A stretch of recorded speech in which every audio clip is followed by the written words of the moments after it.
ಗುತ್ತಿಗೆದಾರರ ಸಂಘದ ವಿರುದ್ಧ ಭ್ರಷ್ಟಾಚಾರ ಆರೋಪ ಕೇಳಿಬಂದಿದೆ. ಆಡಿಯೋ ವೈರಲ್ ಆಗ್ತಾ ಇದ್ದಂತೆ ಗೌರವಾಧ್ಯಕ್ಷರ ಉಚ್ಚಾಟನೆ ಮಾಡಲಾಗಿದೆ.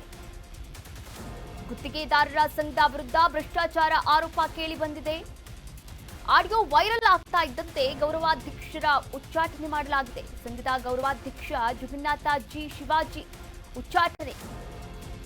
ಜಗನ್ನಾಥ್ ಉಚ್ಚಾಟನೆ ಮಾಡಿದಂತಹ ಅಧ್ಯಕ್ಷ ಮಂಜುನಾಥ್, ಗುತ್ತಿಗೆದಾರರ ಸಂಘದ ಅಧ್ಯಕ್ಷ ಮಂಜುನಾಥ್. ಇನ್ನು ಉಚ್ಚಾಟನೆಯ ಬಳಿಕ ಮಂಜುನಾಥ್ ನೇತೃತ್ವದಲ್ಲಿ ಮೀಟಿಂಗ್ ಕೂಡ ನಡೀತಾ ಇರುವಂತದ್ದು. ಬಡ ಗುತ್ತಿಗೆದಾರರ ಕತ್ತು ಹಿಸುಕುವಂತಹ ಕೆಲಸವನ್ನ ಮಾಡಲಾಗ್ತಾ ಇದೆ. ಯಾಕಂದ್ರೆ ನೋಡಿ, ಟೆಂಡರ್ ಬಿಲ್ ಅನ್ನ ವಾಪಸ್ ಪಡಿಬೇಕು ಅನ್ನೋದಾದ್ರೆ 2.5% ಅಥವಾ 3% ನೀವು ಕಮಿಷನ್ ಕೊಡಲೇಬೇಕು ಎನ್ನುವಂತಹ ಒಂದು ಆಡಿಯೋ ವೈರಲ್ ಆಗಿರುವಂತದ್ದು. ಹೀಗಾಗಿ ಗುತ್ತಿಗೆದಾರರ ಸಂಘದಲ್ಲಿ ಮಹಾ ಭ್ರಷ್ಟಾಚಾರ ಆರೋಪ ಕೇಳಿ ಬಂದಿದೆ.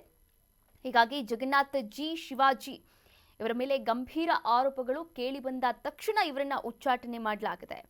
ಇನ್ನು ಸಂಘದ ಗೌರವಾಧ್ಯಕ್ಷ ಜಗನ್ನಾಥ್ ಜಿ ಶಿವಾಜಿಯನ್ನ ತಮ್ಮ ಸ್ಥಾನದಿಂದ ಉಚ್ಚಾಟನೆ ಮಾಡಲಾಗಿದೆ ಅಂತ ತಿಳಿಸಿದ್ದಾರೆ. ಮಂಜುನಾಥ್ ಅಧಿಕೃತವಾಗಿ ಘೋಷಣೆಯನ್ನ ಕೂಡ ಮಾಡಿರುವಂತದ್ದು.